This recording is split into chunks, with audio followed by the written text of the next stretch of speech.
In the spring of 1944, Allied forces operating within the beachhead at Anzio encountered a constraint that additional manpower or equipment could not resolve. Whenever units attempted to reposition, German artillery responded with consistent accuracy, indicating a highly responsive observation and fire control process already in place. The issue was not firepower, it was visibility. This video is presented for historical and educational purposes only. German forward observers, positioned in elevated terrain in the Alban Hills, created a real-time sensing network that translated observation directly into artillery coordination. Until that network could be disrupted, large-scale maneuver remained impractical. The central planning question became clear. How do you reorganize or move forces when opposing observers can register activity and coordinate a response within minutes? The original landing earlier that year had been intended to outflank entrenched German defensive systems along the Italian peninsula. Instead, rapid German reaction contained the Allied presence within a narrow coastal zone. The operational environment became defined less by maneuver and more by surveillance, range calculation, and fire adjustment. What followed resembled an earlier era of positional warfare. Movement required justification. Exposure invited immediate response. Artillery dominated key approaches, but unlike earlier conflicts, it was guided continuously by live observation rather than fixed, pre-registered targets. German doctrine placed strong emphasis on coordinated observation and fire direction. Forward observer teams operated with radios, optical instruments, and mapped reference grids. When activity was detected, coordinates were transmitted using standardized reporting formats that artillery units could execute without delay. The system was structured, redundant, and highly efficient. Losses attributed to observed artillery fire accounted for a substantial portion of Allied operational degradation during the first 2 months. Daytime movement became severely restricted. Supply distribution shifted toward nighttime schedules. Even routine repositioning required deliberate planning. The beachhead was not only contained geographically, but also persistently monitored. Traditional counter-battery efforts achieved limited results. Gun positions were mobile, protected, and often beyond effective reach. Air operations could temporarily disrupt firing units, but the observation network would redirect fire through alternate channels. Analysis increasingly suggested that the observers themselves were the critical nodes. Without accurate observation, artillery effectiveness declined sharply. However, reaching those observers posed a different problem altogether. Standard doctrine recommended counter-observation by designated marksmen operating at distance. In theory, this allowed engagement while minimizing exposure. In practice, terrain and defensive sighting made such approaches unreliable. Observation posts were deliberately placed for wide visibility yet difficult access. Ruined structures, elevated tree lines, and reinforced positions with narrow viewing apertures. Several attempts to apply conventional methods resulted in rapid detection and forced withdrawal. Observation teams worked overlapping schedules. When one site was disrupted, adjacent teams compensated immediately. By late February, Allied units faced a tactical stalemate. Movement invited response. Suppression efforts failed to produce lasting change. Existing methods were proving insufficient, requiring a different approach. The shift began not in formal planning sessions, but through accumulated field observations. Forward observation requires sustained attention. Teams must scan sectors, calculate positions, maintain communication procedures, and rotate personnel. Over time, these requirements create rhythms, predictable sequences shaped by human workload and equipment use. Reconnaissance personnel began documenting those rhythms, not as formal doctrine, but as careful field notes. How often sectors were scanned, when radio transmissions occurred, how responsibilities were divided within teams. What emerged was a realization that even effective systems operate within limits. Observers could not monitor everything simultaneously.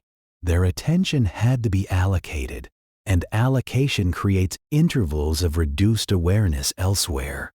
From this understanding, a method gradually developed. Rather than attempting to avoid observation entirely, reconnaissance teams experimented with moving during moments when observer attention was fully committed to other tasks.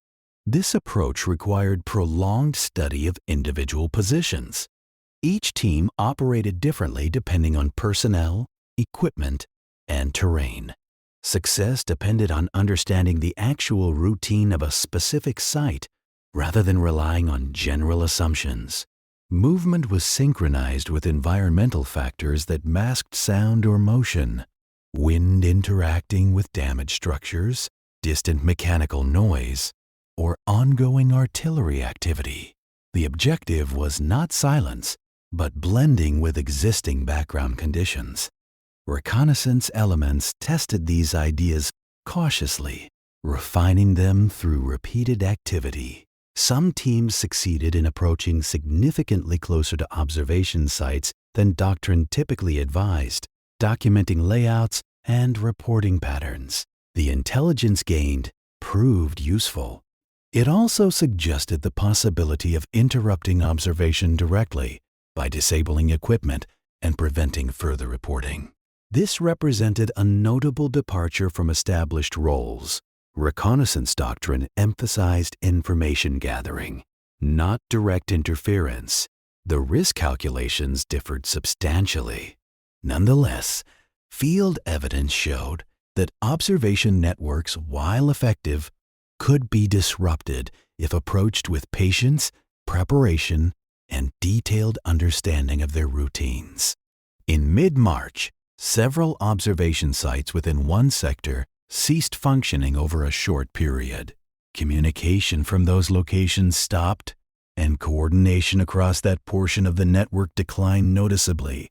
No artillery or air action explained the disruption. The result was immediate but localized. Artillery responsiveness in that sector dropped, allowing movement that had previously been constrained. Command response was cautious but pragmatic. Rather than treating the episode solely as an irregular action, staff began examining whether the underlying approach could be formalized. Personnel familiar with the method were asked to describe its principles. Several themes emerged. First, extensive preliminary observation was essential.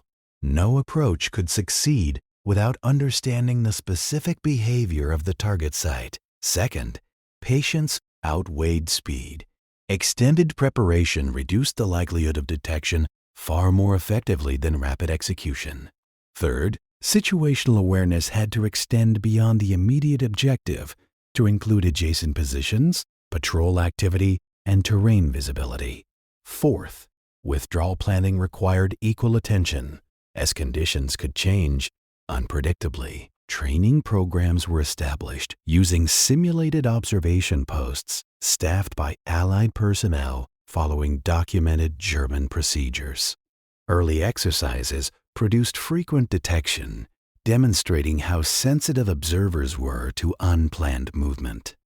Over time, participants learned to interpret attention patterns rather than relying solely on concealment.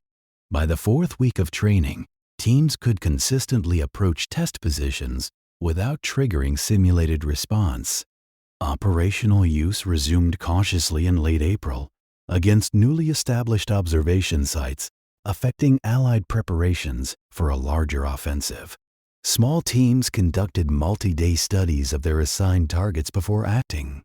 The positions were rendered non-functional within a short window, interrupting coordination long enough to reduce artillery responsiveness during subsequent Allied advances. Requests for similar capabilities increased. Training expanded.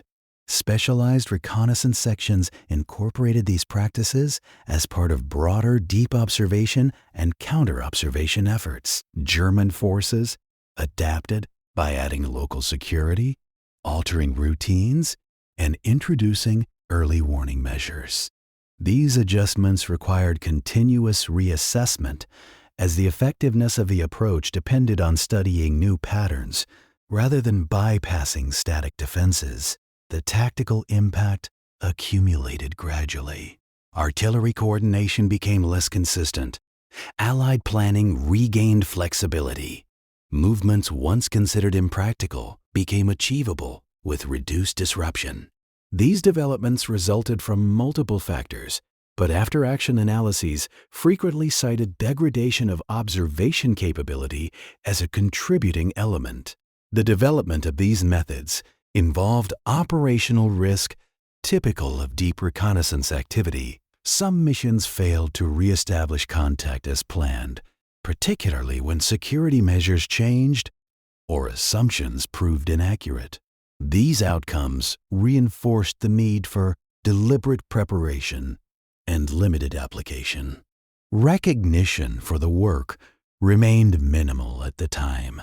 Much of it was documented only in technical reports rather than public accounts.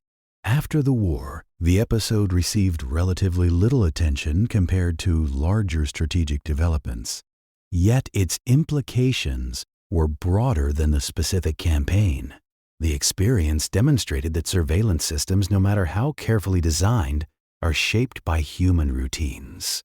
Attention must be directed, managed, and sustained. And in doing so, it creates patterns. Those patterns can be studied. They can also be disrupted. These counter-observation methods did not determine the outcome of the Italian campaign on their own. They were one element among many logistical, strategic, and operational changes. But they addressed a specific constraint at a critical moment, allowing planners to regain options that had previously been unavailable.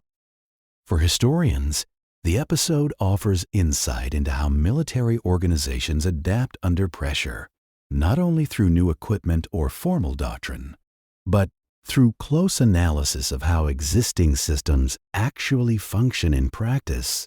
Even well-designed structures contain limits imposed by time, workload, and human concentration. At Anzio, understanding those limits proved as important as any material advantage. The lesson is less about tactics than about perception. Systems that rely on observation also generate opportunities for those willing to study how that observation is carried out.